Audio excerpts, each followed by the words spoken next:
Welcome to Ask Me How I Know, multifamily real estate investing stories of struggle to success, where each week unscripted interviews with guests bring a fresh perspective to problem solving in the multifamily niche as well as feed your mindset. Success stories are great, but everyone knows the important part of the story, the part between the struggles of starting and arriving, and it often gets left out. Ask Me How I Know is like the back house of a restaurant. Pass through the prim and proper front of the house and join us in the harmonious chaos of the back of the house where honest, unscripted conversations take place and transformation happens. In life and investing, there are no shortages of wild scenarios, so no matter where you are in your investment journey, this podcast is for you. There is no pomp and fanfare here, just endless opportunity to build your investing and mindset playbooks. This is your retreat to breathe, build, and laugh. Welcome to Ask Me How I Know. I'm Julie Holly, and I'm happy you're here.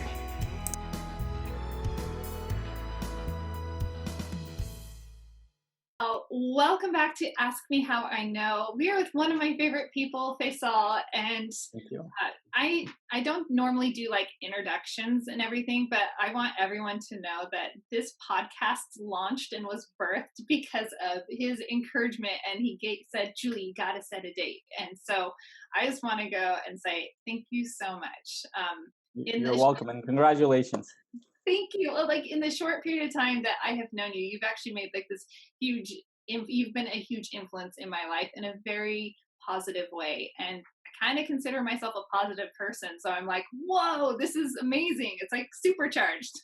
So thank you so much. Thank you. I'm happy to serve. Yeah. Well, we find ourselves at like this really crazy time in history. And it's kind of cool because it's like if you look at a timeline itself, you can look at all the little blurps and usually it's just status quo, and then some big event happens like a baby's born or a marriage or different things, and now just all of a sudden we have this whole coronavirus, and I hate to point any more attention to it, so I don't want to dwell on that. But what I do want to dwell on, and one of the perks of having Faisal here together for this conversation, is how to overcome. Like, worlds change, life changes, and there are ways to be successful, to thrive as a person, regardless of what is happening around you. Like, your circumstances don't have to define you, and what other people are doing don't have to. And Faisal, you have had a lot of life, and you have experienced things, but you've also reinvented yourself, which is kind of like, when we do that, it's creating a whole new world. But I mean, your childhood lent itself to a lot of uncertainty. Yes. Did you want me to go into that? Yeah. Well, and I mean, it might be a little bit of a different story here, but it's actually not that different in a lot of the world. And one of the things a lot of people who are in the Western world, if they haven't traveled and seen the rest of the world, they automatically assume that life is as it is here. But I mean, a lot of people are very fortunate to be on this side of the world, especially in terms of the external circumstances, where I mean, just being here, you're already at the top 80% of where you are in terms of the resources that you have, the safety, and all the rest that come, the advantages that come with it. One of the things, and I'm going to go back to my story, and my story is not that unique in terms of what I went through, because a lot of people go through that. I mean, in fact, a great majority of people from the place that I was born in Afghanistan, and my family and I, we had to leave the place when I was around 3.5 years old.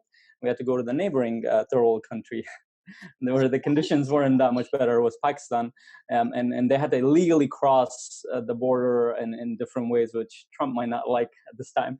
But but I mean, when people have to survive, then they find a way, and that, I mean, I think that's everyone's right.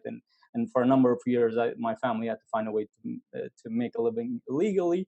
And as far as I can remember, that was a struggle living there. But of course, there were happier times too. We were together around other family and other things. But one of the things that you experience when you go through something like that, what's automatic is a lot of trauma that comes with it. I mean, just because the trauma gets transferred, a lot of it. I mean, I was really young.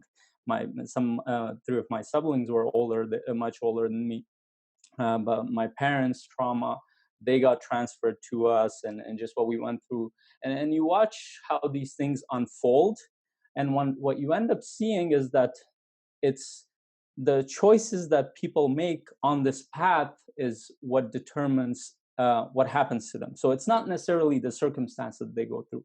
A lot of people went through similar things, and I'll give you an example. One of the most common things that I noticed. So when the war happened, after the war, I mean, governments changed, things toppled over, and people who were generals in the army, physicians, engineers, all sorts of positions who attach their identity to those things, they when they left the place and they thought that that's who they were, Oh, their life crumbled. You could watch them. They went into such a state that you could see that it would seem like their life was nothing.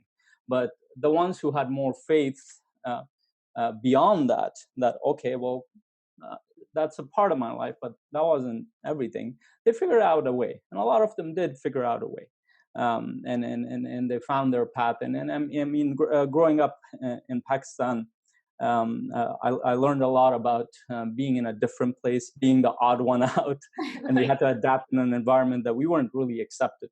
Even though a lot of people here would assume that they're all the same on that side, but very different cultures and the way that they interact with each other. The language is different. The way the culture is approached, that was different. So there were a lot of challenges being there. But the funny thing that happened, we adapted there and it was fine. But later on in my teen years, my family, my uncle sponsored us to come over to Canada, and you think that I'd have a great life in the beginning, and we were very excited to come here. But that was actually one of the most shocking times for me personally. I can't tell how my siblings felt. I'm sure they had their transitions, Right. or my cousins and other people, but for me personally, it was a huge shock to my system. I was around 17 years old. I was becoming aware of my identity in a sense. And I came from a culture where almost everything that's taught there at the surface is the opposite of here, the complete opposite of here. So when I went to school and I was watching, oh, what is going on here? I couldn't make sense of a lot of this stuff. I Right. thought that was the truth. That was the reality. But and it was a huge battle within myself to figure out what. And on top of that, I had the trauma from childhood, and I didn't really have the guidance, the tools, the awareness to deal with any of that. So I got involved in all sorts of negative things moving forward.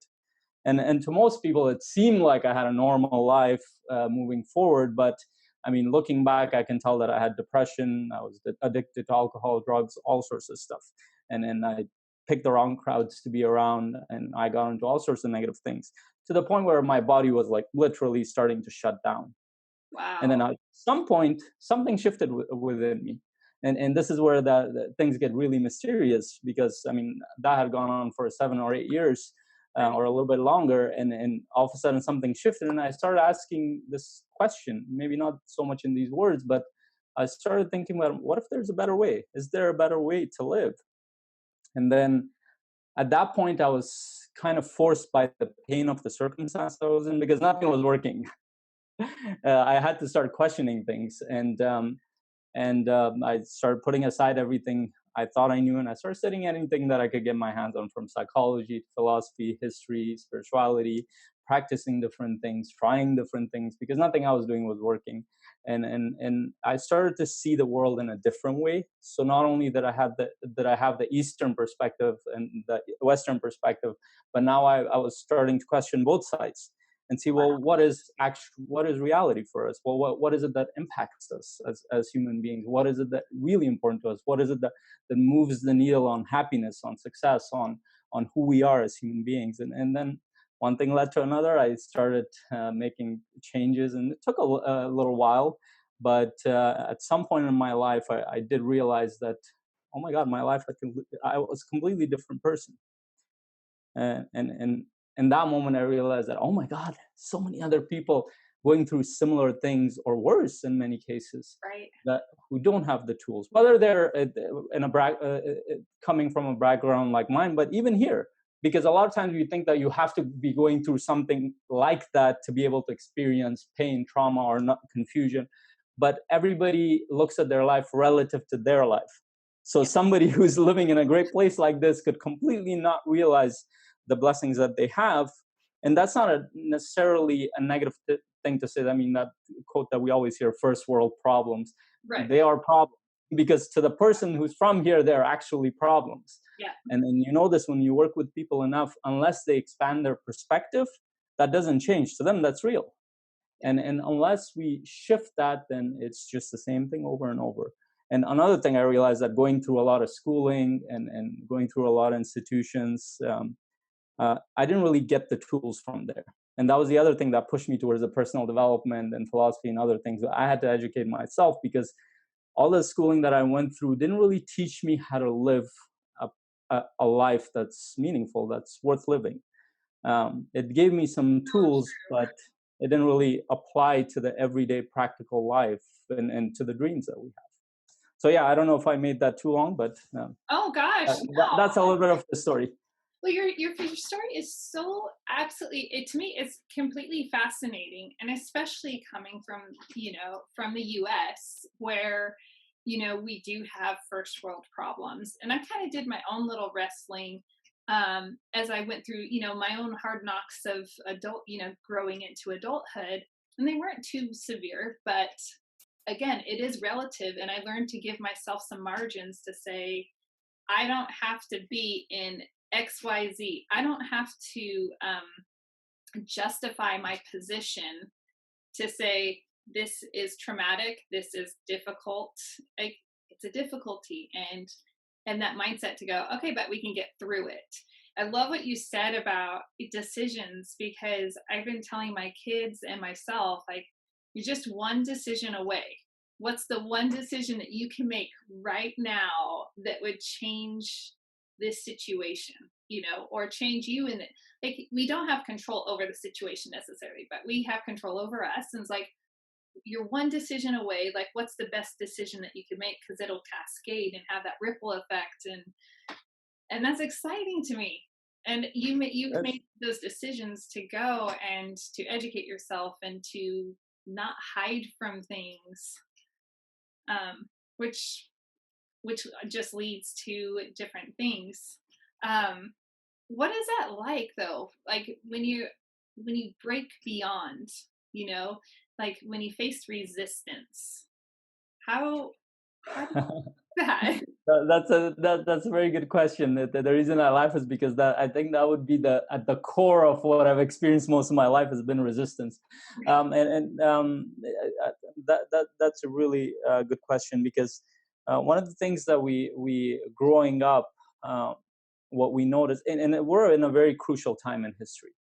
And I don't know how much, a lot of people are not aware of the importance of where we are. I mean, this is a cliche statement. Well, the world is always changing. I get it, but at the level of technology that we're at the level of growth that human beings as a collective are at, the global movement, the connectivity, um, the changes that are happening, it's unprecedented. It has never been at that level. If you study enough history, you find out that more or less the world has been very similar up until the industrial age, and then in the industrial age started speeding things up. but Yeah, but now at the level that we're growing, it's not just speeding up of technology, it's information, it's connectivity, it's there are things that are in the mix that we don't even know how to predict, like AI. So right. so there are so many factors there, and the world is coming together. Whether we like it or not, the world Right. is coming together. And this has happened before in history, and where cultures came together, they created something else. I mean, we've had multicultural cities throughout history, like Alexandria in Egypt, and Baghdad on the east side, and Rome, where people were from all kinds of different places. People tend to But forget these things. I'm People forget people forget that. well, History is not taught so well anymore, and so people are like, "Oh no, this is all new. Ah, it's the end of the world." Ah. It's like, but it's a transition point.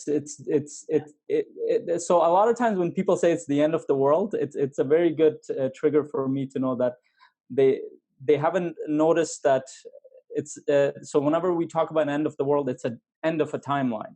It's end of the way things were, and now we're moving forward to a new time. So then how do we adapt as human beings? Because look Mhm. at over 7 billion people, thousands of different cultures, different ways of thinking.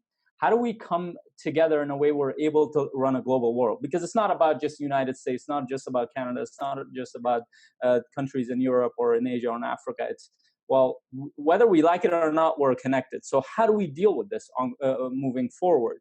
How do we connect with people at a level where we can keep our values and move forward, but also be able to connect in a peaceful and harmonious way with others? Mhm. And that's why, and the reason I'm going this a long way is that this is where the resistance comes in. So we're all brought up with a set of beliefs, practices, ways of looking at the world. I know you're starting to read a book, or you started already, the Code of the Extraordinary Oh my gosh, it's Mind. amazing. It's amazing, right? Now a lot of people don't realize that a lot of what we're taught seems real to us, but they're as real as our we have accepted them to be. This Mhm. is why we have cultures that seem completely different, but they operate somehow because they have their own reality in that state, and then they evolve with that, and people accept that to be true and move forward. Now, the challenge comes in when cultures collide, when you see ideas are transferring everywhere. Like people are all over the world. People from here are going to Bali, to Indonesia, to Asia, Africa, all over the place. So they're constantly interacting with other people. So what they notice, the first thing they notice is differences, because our brain has evolved to notice differences, things that are negative, things that are different. And some people they have a higher threshold for a change. Some people have a lower threshold, but that resistance comes from what we're taught. Um, and more specifically, when we have never questioned what we have been taught, then then we start to believe that, okay, well, we start to think that, well, I have to pick which one is true, and I don't know where to start. It's you're so like yes, it's like one has to be right and one has to be wrong, and it can be such a definitive choice in people's minds, and it's like, does it have to be like that? No. And see, this is a difficult question for a lot, and I don't know who your viewers are, or who will be predominantly watching, but people have to be at a certain level of awareness to even get where we're going with this. This doesn't mean that people are stupid or they're not intelligent enough. It just means that they haven't been exposed to the perspective or information yet. So so this is what happens. This is a short version of it. So we're all brought up from childhood to, let's say, the first 7 or 8 years. It's said by a lot of scientists and psychologists that that's where a lot of our beliefs, emotions, thoughts, a lot of those stuff gets cemented into our psychology, and we call that our personality. So thoughts from our parents, from our environment, from teachers, peers, media, whatever you want to call it, all those things come together, and that creates a part of our personality, which, I mean, we're starting to call that ego. And that's what we operate under. But here's the challenge with that. Now that we start to believe that that's who we are now, um, and all those thoughts, they come with emotions. Human beings don't. And when people say that humans are computers, or the human mind is computer, maybe, but there's a distinction that every thought that you have comes with a set of emotions, a trigger.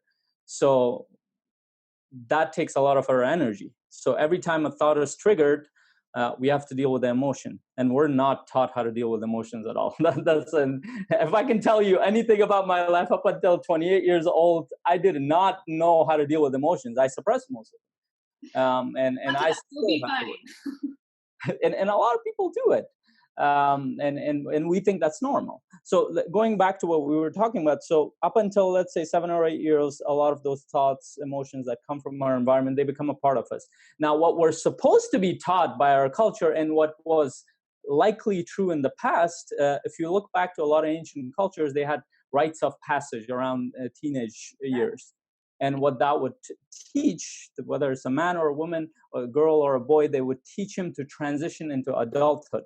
That meant that they gave him the responsibility to not only look at the truth of what they had, look at it and preserve that, but also start to question it and see what's working and what's not, because they would be the future leaders of that, and they preserved and they looked at their children as the future leaders. So they looked at them as intelligent enough to say, well, we are giving you this truth. Um, we have experienced this, we have learned this, but now you can learn more, and it's up to you what you do with it. But now what we tell children is, this is the ultimate truth. You can't change that ever. And a lot of children don't buy that. And if you look at a lot of teenagers, they start to disconnect from their environment because they're much more intelligent than what they're exposed to. So what ends up happening when they don't have the tools to go towards adulthood, what we're left with is, and this is to quote, probably not to quote, paraphrase Tony Robbins, we have a lot of children, a lot of adults walking around with the emotional stability of children. Yes. And this is not to put anybody down, but this seems to be the reality. The reason is that's the case is because, one, we're not taught how to deal with emotions. Two, we're not taught how to deal with thoughts and question those thoughts. And three, we're not taught how to be conscious adults. So here's the distinction between being an adult, conscious adult. An adult, the way it is now, is that you just become old enough and you can pay your bills and work, and then you become an adult and you can get married. But that's great. But how are you contributing to society? How are you making your life better? How are you? Do you have a handle on your life, on yourself? So we randomly go into adulthood, not having a compass, not having a map, and then so the difference between that and a conscious adult is you're given the tools to deal with, first of all, with your own thoughts, emotions, and actions, because those are your responsibility. And once you start to master that, then you can start to contribute in a positive way outside of you.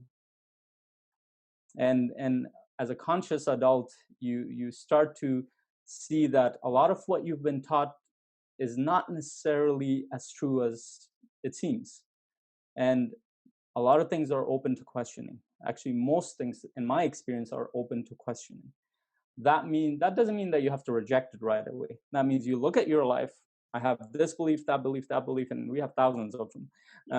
This thought, this thought, this thought. Well, where did I get them from? From my environment. Is it true? Do I absolutely know that it's true? Okay, and what's my definition of truth? Does it still apply in this time and age? Yes. Is this going to benefit me and my family? Is this going to benefit society? Does it still hold its value, its benefits? And if it doesn't, then we discard that and we move towards, okay, what can we create that's better than that? And it has to be a collaborative thing. It can't be just one individual coming up. We can present ideas, but as human beings, we come up with solutions collaboratively.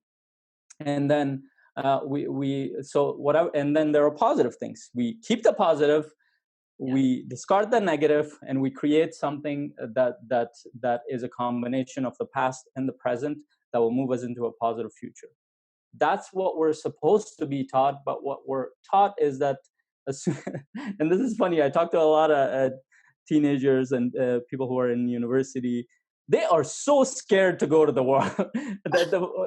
As soon as I talk to them, I'm like, so are you excited to get started with your career? And they've done like 5-6 years of schooling, and they want to extend that more, of just university. And Right.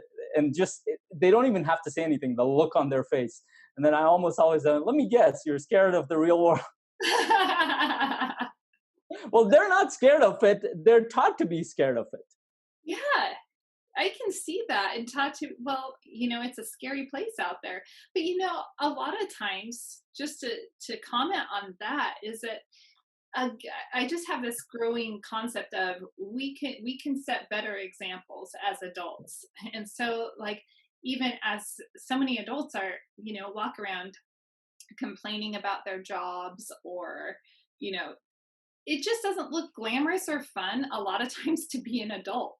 And so it's like, why would anyone want to leave the fun of youth, to become an adult when it seems like, oh, it's just I'm going to have to go work a job that I don't like for a boss that's mean to me with people that aren't nice to me. And there's a lot of, I think that culture has a lot of negativity wrapped around adulthood, instead of saying, this is really great. This is our opportunity to contribute back to our world. And this, looking for the good in it, it's getting missed and it's not getting passed down. So I could see why college kids would be like, I don't want to become an adult. Well, again, that you're going back to the image of being an adult. So, what kind of image are they given of an adult? And look back to it. What is that? Well, as soon as you're in high school, and that's what I experienced as well. And I came here when I was in between grade 10 and 11. Now, as soon as you're in high school, you must get into the best university and the best program. What's the likelihood of for you to get a job? And I could never buy into that. I'm like, well, let's say you're getting into any field. How many jobs are there? Let's say there are 1,000 jobs. Who gets those jobs? Right. Already the bar is set so low for people that not only is set low, but they're made to be scared of the world ahead, as if there's something scary out there. And the adulthood is that weight of responsibility and the burden of keeping yourself fed and having a family and somehow finding a way to get a job that won't fire you or something like. It's such a low bar for a living that it ruins everybody's spirit. Now, what if we looked at it in a different way? And I'm not just saying this from a hypothetical perspective. I did this. So I stopped buying into this after a while. After I went finishing, I went here. We have well, you guys have a different type of college. So we have a college system where it's more. It's like basically university with more practical stuff in it. Okay. So it's you learn trades, but they add a lot of theory. So it was about 40% practical, 60% theory. So I did 3 years of that. Then I went to university for the same program. When I went to university, I realized it was all theory. Most of it was theory, and it was the same thing they were teaching. Just the difference it was mechanical engineering. The difference was that they were teaching much more complex math and physics that I would never use in workplaces.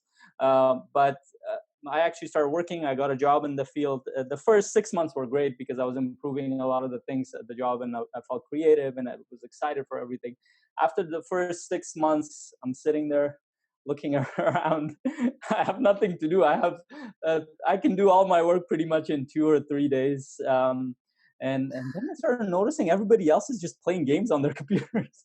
Like, well, this is fun. I'll do this for a couple of days. I'm like, then I would spend a lot of time in the kitchen, and the kitchen was right beside my cubicle, and I would come back and I would work out at that time too. So I made it fun for myself. Then one day my manager came in, he's like, we have clients visiting. You can't keep going to the kitchen. You can't, you have to look busy working, even if I'm like, does that make any sense? I'm like, I've done my work and I've done a great job, but I don't have the freedom to do what I want.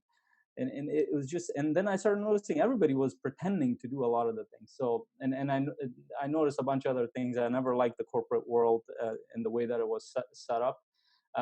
But and I did another job. I changed that to see if that would be different, similar pattern. And then fortunately, I actually got laid off, and I still remember the day that I got laid off. Love that you're like, fortunately.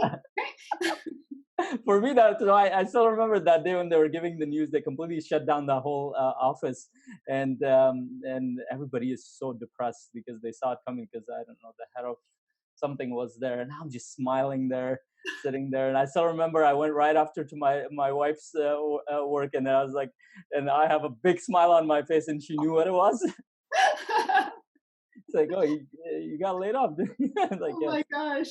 Uh, Th- so Go ahead. Go ahead. go ahead. Do you want to ask something? Well, no, I was just going to interject for a moment that sometimes forced disruption in our life, sometimes forced disruption can actually bring about some of the best things. And Yeah. you were freed. It was forced on you. You didn't choose to just voluntarily, resign your position. They forced it on you. You're getting laid off. and it freed you. Like, And I mean, eventually I would have quit. I don't know. It's funny because my actually one of my closest friends got laid off a week before that, and he was so down. And I'm like, I wish I got laid off. You're sitting there mourning this, and it was funny because right after I did, we both celebrated.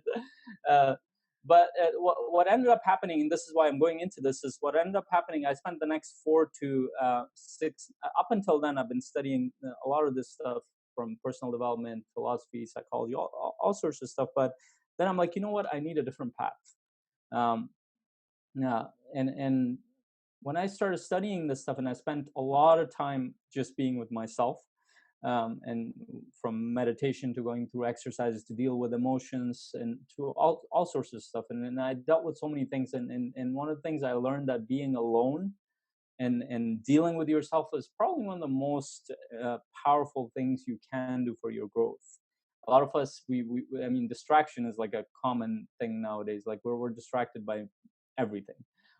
But just sitting with yourself and being okay with whatever you feel, whatever you think, whatever thoughts come in, whether it's pain, whether it's happiness, it gave me a perspective that transcended everything that I knew, because most of my life before that was very distracted, and a lot of it I distracted myself because I didn't know how to deal with it. But then now I started looking into the tools. I started studying a lot of it, and then at some point after I'd say 6 months or so, my wife and I, we made a decision, and that's around the time when I came across Brendan Burchard, and we made a decision to be like, you know what, let's change everything. And we took a 3 week or 3.5 week vacation. We went towards the West Coast, California, and we're like, you know what? Maybe this will be one of the last vacations we'll go on. But we went to 2 seminars. It was a spiritual seminar, and then one of Brendan Burchard's seminars. It was the Experts Academy. Um, and when I went there, I saw possibility mm, I for the love. first time. I saw the conversation shift from, oh, you have to survive, to what is possible for you. What could you do with what you know, or what you could possibly learn? Right. And then actually right then it was funny because my wife signed up for his coaching program, which is a high performance coaching model. She wanted to do that, and I was like, no, no, no. I had a big ego at that time, or I probably still do, but but I was like, you know what, I'll figure it out on my own. You take the program. And then when we came back, she's like, no, you do it. She changed her mind, and then I went towards the coaching realm, and I didn't know I was going to be a coach. I just wanted to train, and I wanted to talk about this stuff. But Right. then coaching became a part of my life, and then I started this business. uh, and then the reason I'm going in length into this is, the important thing is that no matter what I went through, and I always thought about this, how do people leave everything and just start a new life? How do people do it? And I always imagine it be extremely scary. It's and there's a fear that almost a lot of my clients talk about, like the fear of unknown, as if that was an actual thing. It doesn't exist. Here's what the actual fear is. The fear is the fear of what we project onto the unknown. Mm, So what are we projecting? Whatever thoughts were given by the society. Or if you quit your job, you might be on the street. If you and this is a good paying stable job, this is a great career. But they never talk about what's possible for the person if they started a business and they did $1 million. If they start a business, they started contributing to society. Nobody talks about it because nobody looks at it in terms of possibility. right. And I think in my coaching, one of the things that I've focused on more than anything else, to allow people to see the possibility of what they could create. And as soon as we change the conversation towards possibility, then it changes everything. It changes how we feel. It changes how we act. It changes what we can do. And this is why dreams are important. This is why it's important what you go towards. This is why it's important what we express.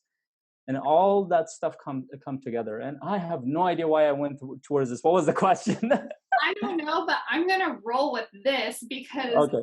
I'm thinking about how easy it is for people to go down the negative rabbit hole, and it's really unfair. I don't like the question "What if," because it trapped me in fear for so many years of my life. Because usually when people say "What if," it usually is a negative path, like as if the bad things are going to happen, instead of, like you're saying, the opposite of, well, sure, if I'm going to ask what if and fill it in with a negative narrative, how about I ask what if and fill it in with the possibilities and all the probably, and more than likely it's going to turn out really, really well. More than likely it might even exceed my expectations. And if I have a, then you have to go into defining what failure is, because even if Oh, it, let's do that. Let's do that. That's fun. because like even if it doesn't turn out the way I've constructed it in my mind, that doesn't mean it's a failure.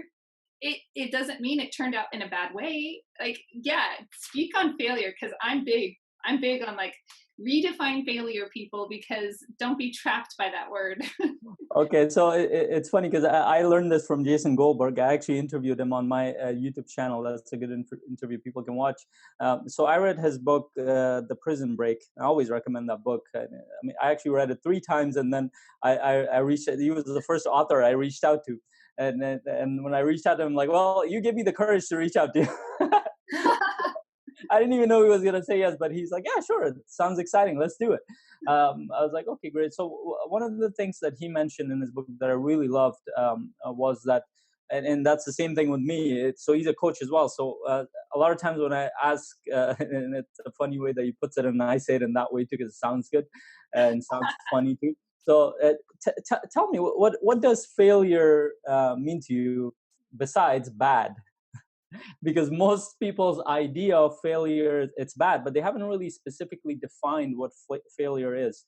So here's a question that your audience can ask themselves: what's the worst that could happen if I did this?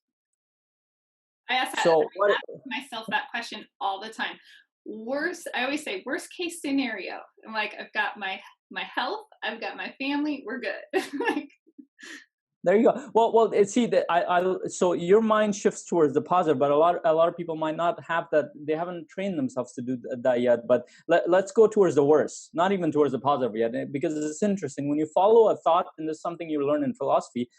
When, a lot of people make the mistake of leaving the thought halfway because they're scared of it. so But as soon as you follow the thought to its ultimate, wherever it will go, then you start to notice that there's something positive that comes out of it. So here's the thing. So what's the worst that could happen? So you quit your job. What's the worst that could happen? Well, I have to cut back on some of my expenses. Um, I might have to ask for some help. I might have to get another job until my business picks up if I'm going towards a business. I might have to not live too large for a while, and I might have to cut back on some partying or whatever else I do. And well, what else could happen? And you keep following that, and you actually, when you start doing that, you're like, oh, the word failure, that's like a boogeyman. yes. It doesn't exist in reality. It's just that, okay, well, okay, so what's going to happen? You're going to try, you're going to fall, you're going to try again, you're going to fall, you're going to fall a thousand times. But this is where the actual failure is. Failure in reality happens when the person chooses to give up. Amen. Amen. If And we're in the game, it's not a matter of if, it's a matter of when. That's it it. is, if you're going to stick to it, and you can't, I teach this to little my little students, for my teaching job, and that's what I tell them. Albert Einstein, actually, that's his quote, you never fail until you stop trying.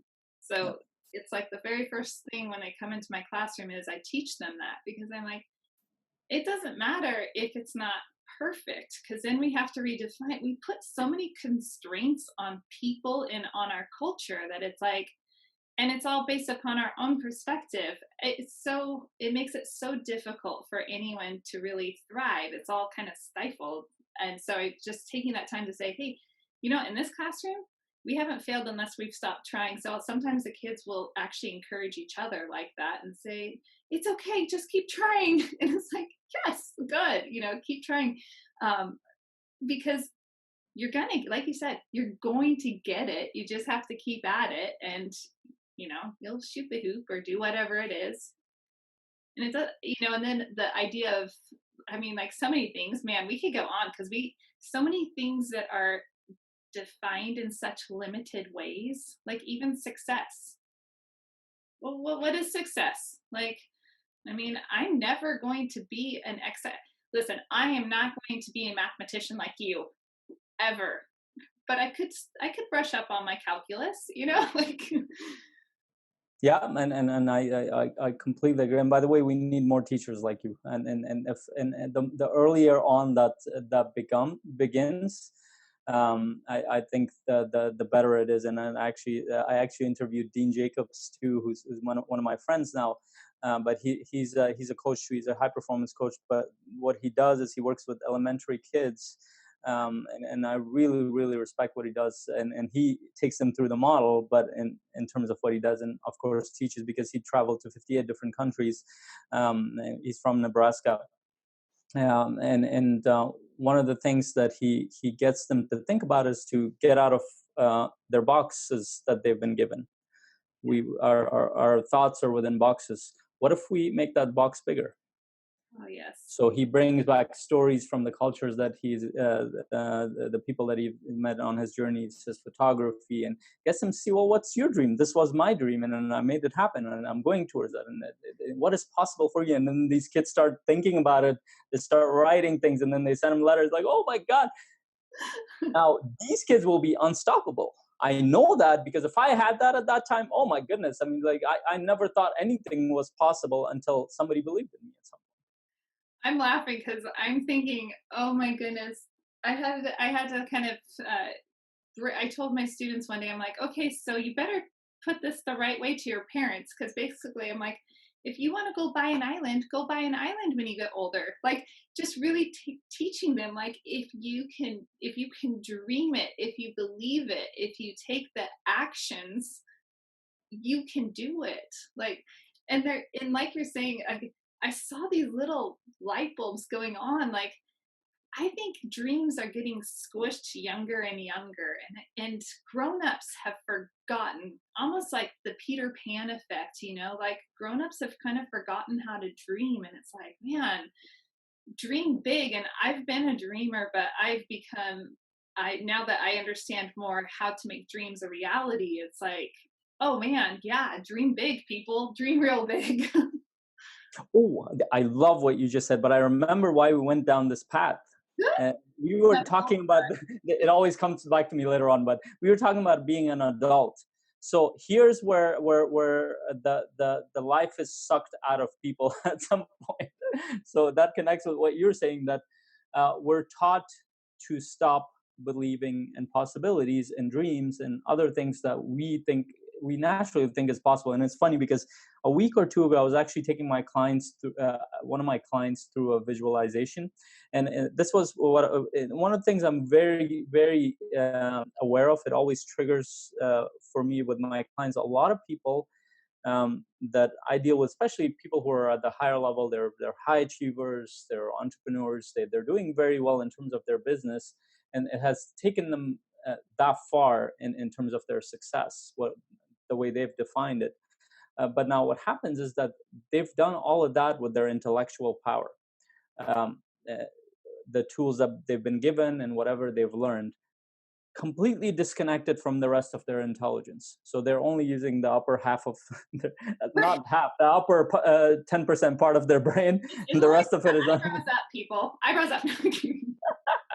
so what I say is that they're in their head. And the way I know that is when I listen to people, and when they're talking about their life, they're talking emotionless about it. They're talking as if they're talking about somebody else's life, and they're just giving a narration of somebody else's life. And it sounds like they know everything, but they don't believe any of it. So you could give 100 books on personal development, all these things to somebody, and they will learn cover to cover everything, but doesn't mean they will be able to apply it. Right.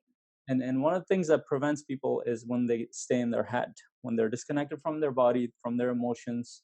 And so what I do is I get them, one of the clients that I was talking about, when I was getting her to think about the future, and she's a coach, and she forgot about this, that she was setting a goal of 5 years for her business. Now, the reason for that was because her job allowed, she didn't know how to get out of her job. Now, her business was starting out, starting out. And most people, when they look at their life, they look at what's possible based on where they are now. Wow. But as we move forward, guess what happens? We're learning new skills, new ways of doing things, connecting with different people. So the possibility is way beyond our imagination, but we put it in a box and we say, well, that my work is gonna help me retire in 5 years, and that's when I'll have to get my business run. But I'm like, okay, that's fine. You can have that as a backup. But you? What would happen if you made this happen in 2 years? What would your life look like? And she started talking about it, and that was good, but she was still in her head. So guess what I did? And I learned a great lesson out of this myself. But I walked her, and she told me everything about her dream, what kind of life she wants to have, the relationships, the lifestyle, the specifics I asked about, and then I put on the music and I walked her through a visualization. I put her in that situation. Then at the end, I asked her, I'm like, how do you feel? Like, wow, that's amazing. Like, why do you think that is? She's like, I felt like I was there. Um, and, and this is that. I'm like, you can do that on your own, you know? And then it hit me after the session. And when I was watching my daughter,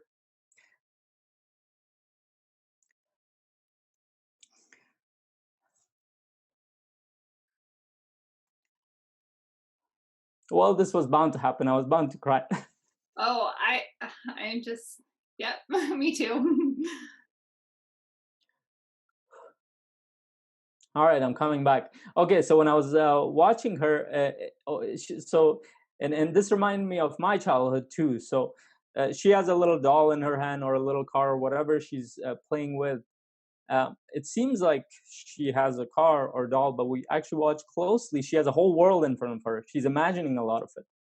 So we're teaching visualization as if it doesn't. It's our alien new technology that we have. No, it's a part of who we are. As children, we visualize constantly. Wow. Our whole world is visualized. We pay actually very little attention to what's in front of us versus what we can imagine. So whatever information we gain, we use that and we expand that. We create that into a completely different world, or a world that we can imagine. So what happens over the course of our life? Adulthood comes, and oh, that's not possible. That's just fairy tale thinking. That's not possible. That's this. That's that. And then that squishes those dreams, and then we forget who we are.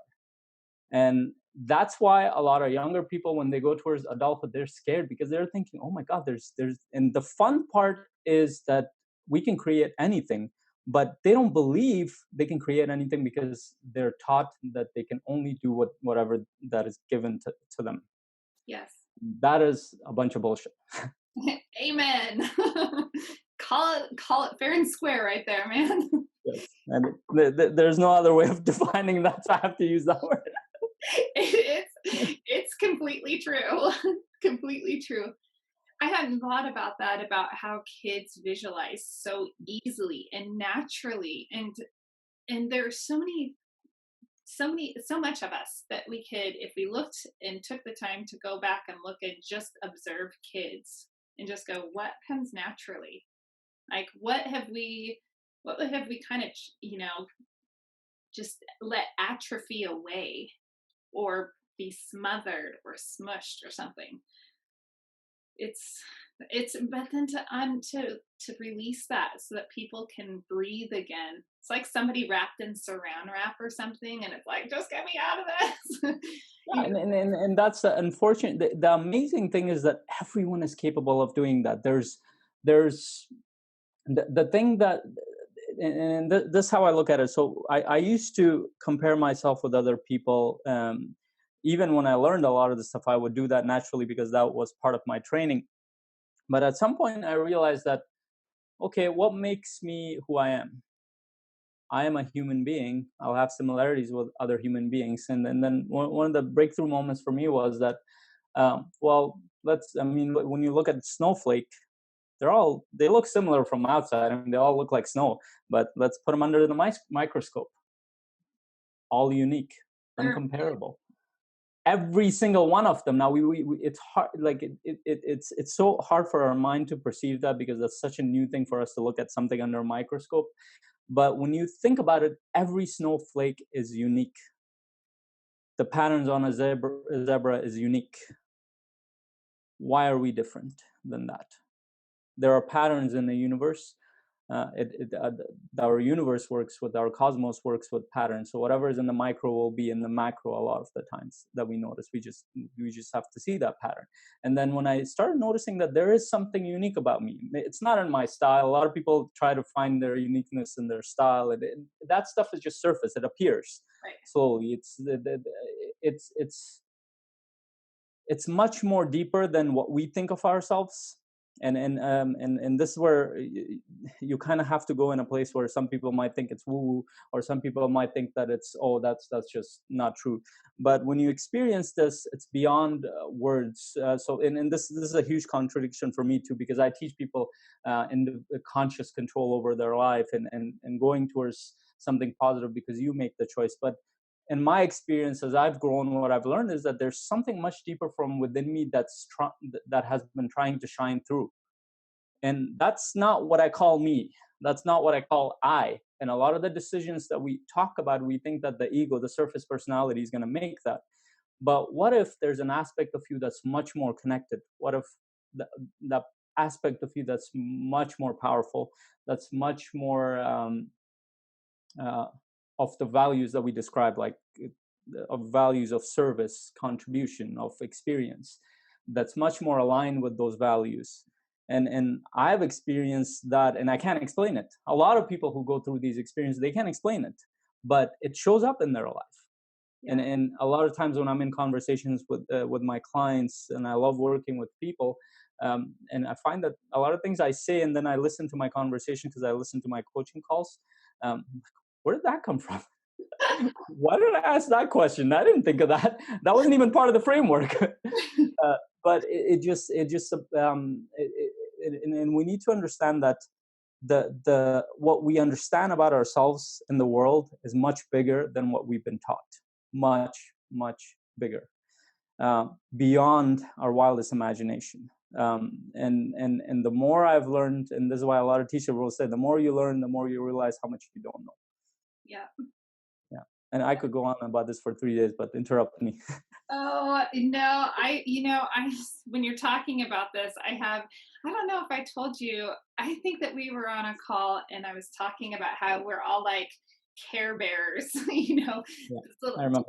did I tell you about that? Yes, yes, yes, you did. Everybody has a superpower, and we just have to release it and like stop trying to hide it and stop denying who we are, and just say, this is how I'm hardwired, and that's a good thing, and I can do great tremendous things with how I am created and made. And it's such an opportunity, but we're not always taught that we can accept ourselves. And there's such a drive in Western culture, where I'm more familiar with Western, like, I don't know if it's a global thing, but just that drive to push, to be better, to do more, and it's like, what if I just accept myself right where I am and continue to grow, but just say, here you are right now, and I accept you where you are, and you're going to grow, and that's good. But that urgency and that pressure, Well, it's funny that you say you're not familiar with the East, but you just explain one of the core principles of Eastern philosophy. serious. So that actually comes from Buddhism. But as soon as you accept yourself where you are in that moment, whatever you are, you became Buddha. And what Buddha means, the word means the enlightened one. So it's a title, it's not really a name. So, and that is hard to do. But so, and this is something one of my clients like the distinction that, so the Eastern world, if you look at the history for thousands of years, that side of the world has been focused on the inner world. So which is our inner psychology, our how we perceive the world, our inner self, whatever that is, that looks like. And by a lot of spirituality from there is coming in to this side. And the Western philosophy, as it started evolving, it focused on the external world. How can we make the external world better? And I think that's beautiful. Both sides are beautiful, but here's where the challenge happens. We start to think that those are opposing sides. They're so here's a great distinction Alan Watts gave. So if you look at a magnet, there are two poles of a magnet, south and north, but they are connected. You can break up a magnet 1,000 times; it'll still be south and north poles. Well, I mean, and they're connected in some way. So how are these ideas connected? And it's not just Western and Eastern philosophy, but I mean, just to generally look at it, if the Eastern philosophy is focused on the inner experience, the Western on the outer experience, and much of the world that's been created, it's been a Western influence, and we've made a lot of technological advances. Now, here's where the disconnection happens. If you keep advancing in terms of technology and outer abundance and all the outer stuff, and you don't focus on the inner, the equation is incomplete. It's not that what you're doing is wrong, that there's an incomplete equation. Just like it's an incomplete equation on the Eastern side where, like, well, I'll be completely involved inner, but I completely forget about the outer world, because you have a responsibility towards the outer world. So when we combine just these two, forget about everything else that we know, just these two, it creates a very powerful image and a powerful model for reality, that what if we have freedom and abundance within, but also outside of us too. And one other distinction is, a lot of clients I work with, what they're trying to do is they're working towards freedom. And as I start to work with them, their idea of freedom starts to evolve, because when they come in, their idea of freedom looks like, I want to do whatever I want in my external world. I don't want to be stuck to anybody's schedule. And I did that too. I didn't want to do that. I want to create my own business. I don't want to have to be tied to a schedule or to somebody else's. I don't want to have to ask somebody for days off. I want to be able to go wherever I want. I want to be able to spend time with my family. Those are amazing things. But I've actually seen clients who have achieved that, but they don't feel free. Oh, so what are you going to do now? And that's a scary thing, because you just did everything on the agenda, but you're still back to where you were. You still feel the same way as you did before. That's because you didn't grow internally towards that. And those two ideas are extremely powerful if it's applied in our day-to-day life. Oh man. Faisal, I love talking with you and sharing space with you and just, just to let ideas expand and roll is just, it's a lot of fun. And you have such a rich perspective. And I just want to thank Thank you you. for coming on Ask Me How I Know. And I want to thank you again for just, you don't know the significant contribution you've already been in my life. Again, it's crazy, the right people, like you said, you have to be teachable, but you have these people that come into your life and it's like, wow. So thank you so much. Thank you for coming into my life. I learned a lot from our session, and our connection so far. And whatever I told you there, I actually truly believe. And there are very few people that is so. Here's how I look at people. That I think everybody is unique. Everybody has an amazing amount of potential, but there are people who have begun to realize that potential.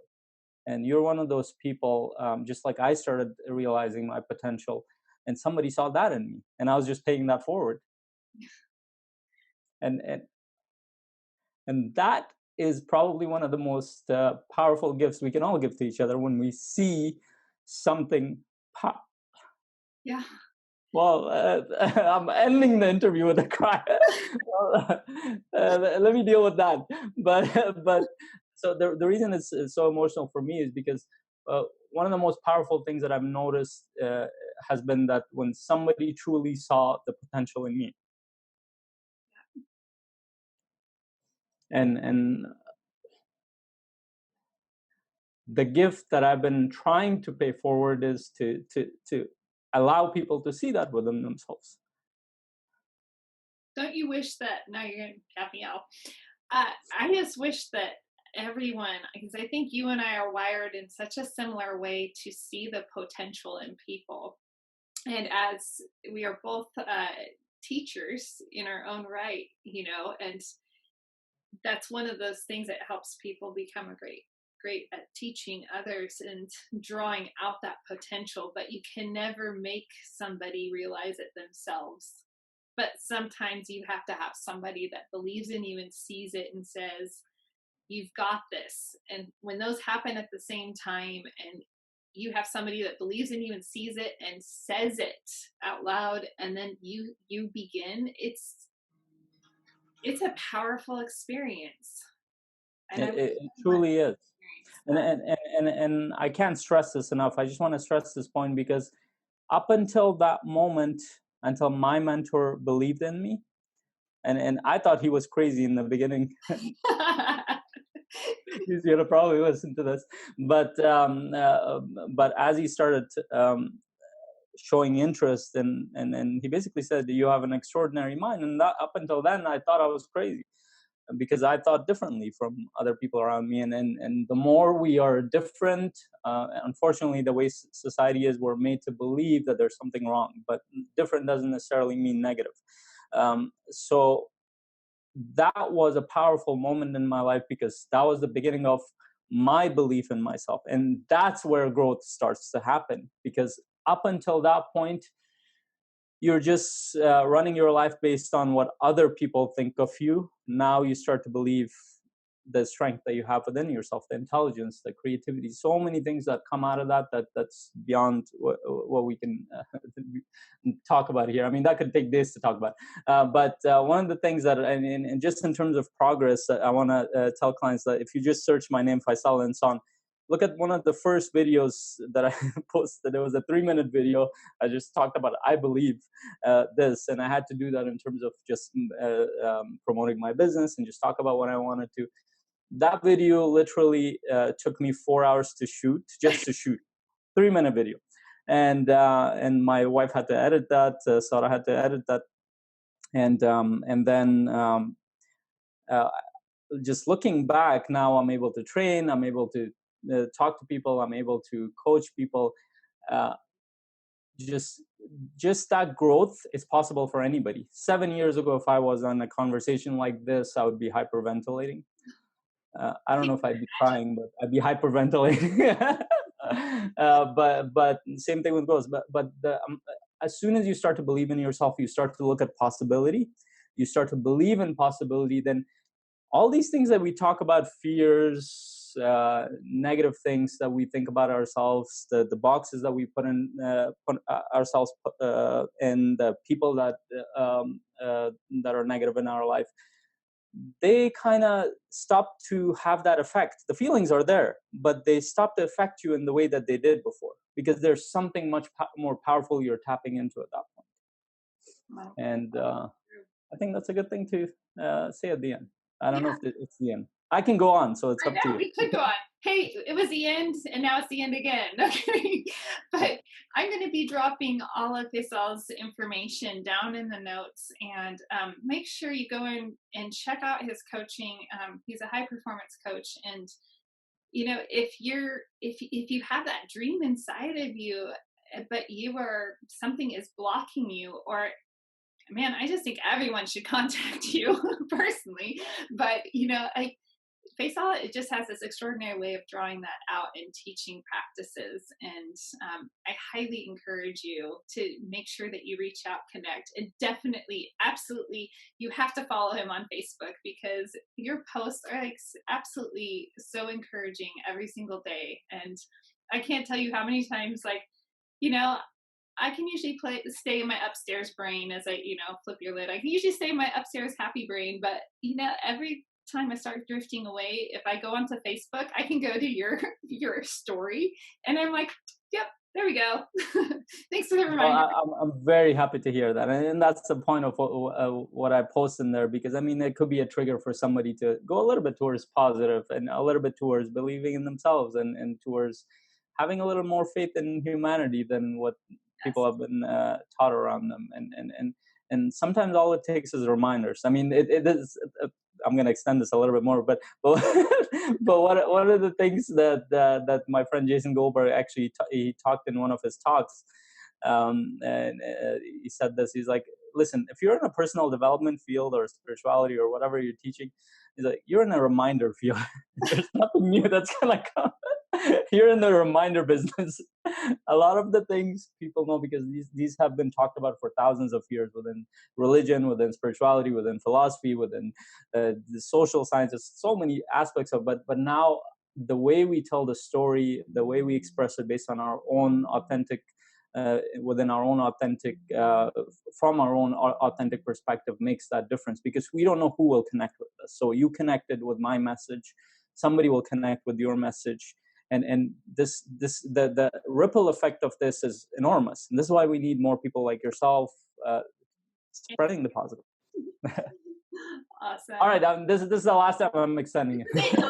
Shut me down.